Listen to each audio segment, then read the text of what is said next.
గారి ప్రసంగం తర్వాత ప్రముఖ నాయకులు ఫారూక్ షుబ్లీ గారిని ప్రసంగించవలసిందిగా ఆహ్వానిస్తున్నాం. औज़ु बिल्लाहि मिनश शैतानिर रजीम बिस्मिल्लाहिर रहमानिर रहीम. स्टेज पर तशरीफ फरमा minority welfare and law minister जनाब NMD फारूक साहब और उसी तरीके के साथ अब्दुल अजीज जनाब अहमद शरीफ साहब और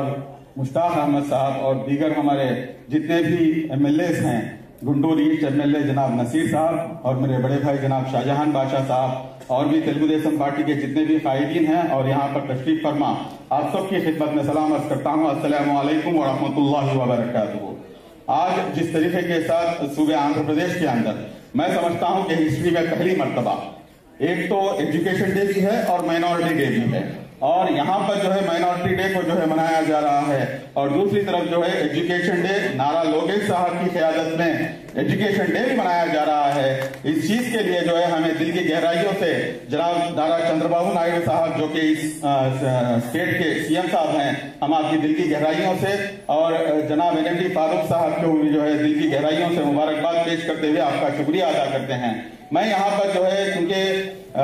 जनाब अबुल कलाम आजाद रहमतुल्लाहि अलैह के ताल्लुक से कई चीजें जो है यहाँ पर बयान की गई हैं, लेकिन मैं यहाँ पर एक चीज के ऊपर जो है आपकी रोशनी डालना चाहता हूँ. वो ये है कि हमारे जो फर्स्ट एजुकेशन मिनिस्टर हैं भारत रत्न जनाब मौलाना अबुल कलाम आजाद साहब रहमतुल्लाहि अलैह, आप जो है एजुकेशन मिनिस्टर हमारे पूरे आंध्र प्रदेश पूरे हिंदुस्तान के रहे हैं, लेकिन आज मुसलमानों का जो एजुकेशन परसेंटेज है वो कहां पर है, हम सबको एक मर्तबा इसका जायजा लेना चाहिए. इंशाल्लाह आगे चलकर जो है जो हमारे जिस लाइन में हमें आगे बढ़ सकते हैं, एजुकेशन को जो है ज्यादा फरोग देने की जरूरत है. मैं इसके साथ साथ जो है अहम चीजें जो कि कई वेलफेयर स्कीम्स थी जो कि गुज़िश्ता 2014 से लेते हुए 2019 की हुकूमत में जो है पूरा तरीके के साथ जो है उसको अमल में थी, लेकिन 2019 से लेते हुए 2024 तक जिस तरीके का काला कानून और जिस तरीके की काली हुकूमत हम सब ने जो है मुजाहिरा किया, उसको जो है खत्म होने के बाद में आज अल्हम्दुलिल्लाह एक नया दौर शुरू हुआ है. और मैं उम्मीद करता हूं हमारे अब्दुल अजीज जनाब NMD फारूक साहब के इंशाल्लाह जो भी वादे मुआहिदे हैं इंशाल्लाह उन वादे मुआहिदों को पूरा किया जाएगा. बिस उन वादे मुआहिदों को ही नहीं बल्कि जो जिस तरीके के साथ जो जुल्म और सितम गुज़िश्ता की हुकूमत में बिलखुसूस मैं यहाँ पर जो है 3 अफराद को जो है याद करना जरूरी समझता हूँ. गोनेगंडला मंडलम कर्नूल जिला और एर्राबाडू ग्रामम के अंदर जो हाजिरा बची थी, मैं अगर कहते चलूं तो शायद कि ये पूरा वक्त जो है बराबर हो जाएगा. 2020 अगस्त 17 सुबह के 9:30 बजे जब वो बच्ची जो है घर से बाहर निकलती है और लाश बनकर जो है बाहर आती है, तो आज तक जो है उसको जो है इंसाफ नहीं मिलता. मैं आप सबसे जो है अपील करता हूं कि उस बच्ची को जो है इंसाफ दिलाया जाए और हुकूमत आंध्र प्रदेश की तरफ से भी जो है उन लोगों को किसी भी सूरत हाल में उनकी जो है माली इमदाद भी की जाए. नंबर 1. नंबर 2, चित्तूर जिला पलमनेर के जो मिसबा हैं उस बच्ची का बस इतना ही जुर्म था कि वो बहुत अच्छा पढ़ती थी. हमारे नारा लोकेश साहब उसको जो है हर हमेशा एक ही नाम से जो है बुलाते थे, चदुलत तल्ली के नाम से जो है उस बच्ची को जो है बुलाया करते थे. लेकिन उसके साथ में एक YCP की जो बच्ची है उसके लीडर की, तो उस बच्ची को जो है कम मार्क्स आ रहे हैं और ये बच्ची बहुत अच्छा पढ़ रही है बोल के उसके ऊपर जब जुल्म ढाया जाता है तो मासूम बच्ची जो है जाकर खुदकुशी करती है और हम सब जो है हाथ मसल से जो है बैठ जाते हैं. और आज तक भी जो है वो जो जालिम हैं उन लोगों को जो है किसी भी तरीके का इंसाफ नहीं मिलता. और मैं आप लोगों से गुजारिश करता हूं कि इंशाअल्लाह जरूर इंसाफ मिलेगा और आप लोग जो है जरूर इंसाफ करेंगे और उनके अफराद खानदान को, मिसबा के अफराद खानदान को भी जो है इंशाअल्लाह माली इमदाद देना जरूरी है. तीसरे नंबर के ऊपर हमारे नरसरावपेट के जनाब इब्राहिम साहब, ऑलमोस्ट 75 साल एक बूढ़ा आदमी वक्त के औकाफ की जायदादों को जो है बचाने के लिए जब वो बाहर निकलता है तो YCP के गूंज जो है उन लोगों की जो है सरे बाजार में जो है उसको जो है कत्ल कर देते हैं और वो बेचारा जो है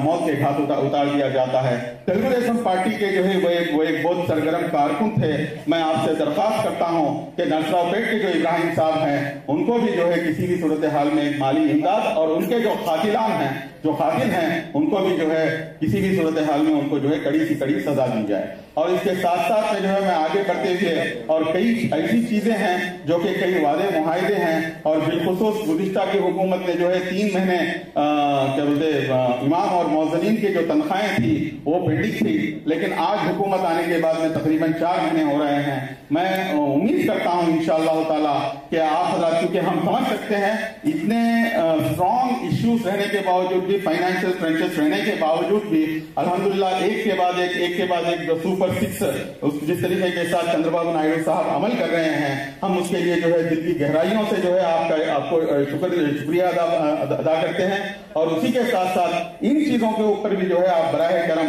اس کے اوپر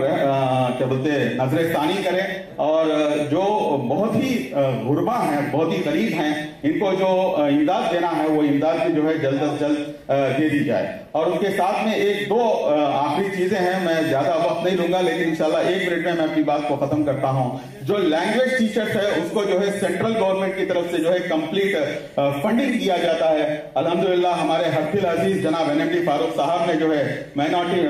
ایجوکیشن منسٹر صاحب کو بھی جو ہے آپ نے لکھا, بس اس کی اگر اجازت دے دی جائے تو 238 پیپل کو جو ہے لینگویج ٹیچرز کے تحت حکومت آندھر پردیش کی جانب سے ان لوگوں کو جو ہے 3 وقت کی روزگار جو ہے فراہم کیا جا سکتا ہے. اور اسی کے ساتھ ساتھ 2014 سے لیتے ہوئے 2019 تک میں اس موقع کے اوپر دل کی گہرائیوں سے جناب نارا چندر بابو نائیڈو صاحب کا جتنا بھی شکریہ ادا کرے اتنا کم ہے. کئی لوگ کہتے ہیں کہ آپ ایک NGO چلاتے ہیں لیکن آپ جو ہے چندر بابو نائیڈو صاحب کی تعریف کرنے سے جو ہے کبھی پیچھے نہیں ہٹتے. تو میں کیا کروں, جب کوئی بندہ جب حق بیانی کرتا ہے, جب کوئی بندہ جو ہے کھل کے سامنے آ کر جو ہے مسلمانوں کی جو ہے حمایت کرتا ہے, مسلمانوں کے ساتھ کھڑا ہوتا ہے, تو اس کے ساتھ میں ہمیں کیا کرنا چاہیے؟ بالکل جو ہے شکریہ ادا کرنا, یہ ہماری منیمم ریسپانسبلٹی ہے. تو اس ریسپانسبلٹی کے تحت جو ہے ایک اسکیم تھی 2014 سے لیتے ہوئے 2019 تک, وہ اسکیم کا نام تھا مدرسہ ودیا والنٹیئر. لیکن جناب ہمارے جگن صاحب جو ہے 2019 سے لے کے 2024 تک, ختم کروں صاحب, 2019 سے لے کے 2024 تک جو ہے کمپلیٹ سلا دیے. آج میں آپ لوگوں سے جو ہے انشاءاللہ التجا کرتا ہوں دل کی گہرائیوں سے کہ اللہ کے لیے جو ہے جو مدرسہ پدکم ہے, جو مدارس کے لیے جو ہے دیا جاتا تھا, تو اس کو جو ہے پھر سے بحال کریں. اس کی وجہ سے تقریباً 555 لوگ جو ہے انشاءاللہ کیا بولتے ہیں امداد حاصل کر سکتے ہیں. میں ان چند باتوں کے ساتھ آخری میں جناب NMD فاروق صاحب اور جناب ہمارے شریف صاحب, اللہ تعالیٰ ان لوگوں کی جو ہے عمروں میں برکت نصیب فرمائیں, کیونکہ جو ایکسپیرینس ہے وہ ایکسپیرینس کے ساتھ میں جو ہے ان کے شانہ بچانا, ان کے کاندھے سے کاندھا ملا کر جب ہم چلیں گے تو انشاءاللہ جو بھی صوبے آندھر پردیش کے جو بھی پریشانیاں ہیں اور اقلیتوں کے بالخصوص جو بھی ایشوز ہیں, انشاءاللہ میں سمجھتا ہوں کہ جناب NMD فاروق صاحب کی قیادت میں وہ سب کے سب حل پائیں گے انشاءاللہ. جزاکم اللہ. السلام علیکم ورحمۃ اللہ وبرکاتہ. شکریہ فاروق شبلی صاحب.